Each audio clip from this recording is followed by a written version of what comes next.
ಆ ಮಾತು ಮಂತ್ರದಂತೆ ಕೆಲಸ ಮಾಡ್ತು, ಎಷ್ಟು ಪರಿವರ್ತನೆ ಮಾಡು.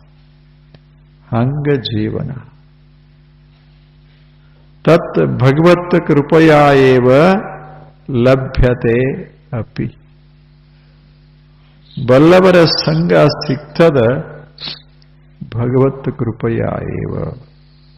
ಅದು ದೇವನ ಕೃಪೆಯಿಂದ ಅದು ದೊರೀತದ. ದೊರೀತು ಅಂದ್ರೆ ಅದೇ ದೇವನ ಕೃಪಾ ಅಂತ ಭಾವಿಸಬೇಕು.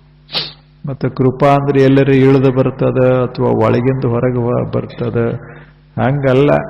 ಕೃಪಾ ಅಂದ್ರೆ ಏನು? ಜ್ಞಾನಿಗಳ ಮಾತು ಕೇಳಲಿಕ್ಕೆ ಸಿಕ್ತು, ಇದೇ ಕೃಪಾ. ಜ್ಞಾನಿಗಳ ಸಂಘ ಉಂಟಾಯಿತು, ಇದೇ ಕೃಪಾ.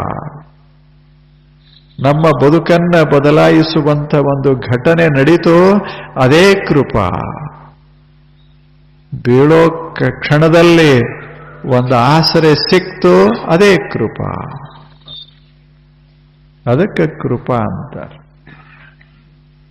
ಆ ಕೃಪೆ ವಿವಿಧ ರೂಪದಲ್ಲಿ ನಮ್ಮ ಜೀವನದಲ್ಲಿ ಬರ್ತಿರ್ತ. ಅದು ಒಂದೇ ರೂಪದಲ್ಲಿ ಬರೋದಿಲ್ಲ, ಏನೇನೋ ರೂಪ ತಾಳಿ ಬರ್ತಾನೆ ಇರ್ತದೆ. ಅದು ಬದಲಾವಣೆ ಹೊಂದುವಂಥ ಅದ್ಭುತ ಕ್ಷಣ ಅದ. ಅದ್ಭುತ ಕ್ಷಣ. ಅದಕ್ಕೆ ಅವರಂತಾರೆ ಮಹತ್ ಕೃಪೆ ಭಗವತ್ ಕೃಪೆಯ ಏವ ಲಭ್ಯತೆ. ಬಲ್ಲವರ ಸಂಘ ಅಥವಾ ಶ್ರೇಷ್ಠರ ಸಂಘ ಭಗವತ್ ಕೃಪೆ ಆದರೆ ದೊರೀತದ. ಇಷ್ಟ ಹೇಳಿ ಮುಂದೆ ಹೇಳ್ತಾನೆ, ತಸ್ಮಿನ್ ತಜ್ಜನೆ ಭೇದಾಭಾವ. ತಸ್ಮಿನ್ ಆ ದೇವ ಮತ್ತು ಇಂಥ ಮಹಾನುಭಾವರು, ಪವಿತ್ರ ವ್ಯಕ್ತಿಗಳು, ಅನುಭಾವಿಗಳು, ಇವರಲ್ಲಿ ತಜ್ಜನೆ ತಸ್ಮಿನ್ ತಜ್ಜನೆ, ತಸ್ಮಿನ್ ಆ ದೇವನಲ್ಲಿ ಮತ್ತು ಆ ದೇವನನ್ನ ಪ್ರೀತಿಸುವಂಥ ಈ ಮಹಾನುಭಾವರಲ್ಲಿ ವ್ಯತ್ಯಾಸೇನಿಲ್ಲ.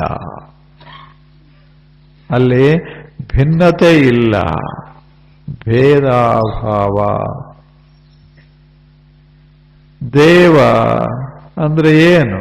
ಸುಮ್ಮನೆ ಒಬ್ಬ ಮಹಾತ್ಮ ದೇವ. ಏನು ಭಿನ್ನತೆ ಏನಿದೆ? ಇವರು ಸತ್ಯವನ್ನ ಅನುಭವಿಸಿದವರು. ದೇವನು ಸತ್ಯ. ದೇವ ಸತ್ಯ, ಸತ್ಯಾನುಭಾವಿಗಳು ಮಹಂತರು.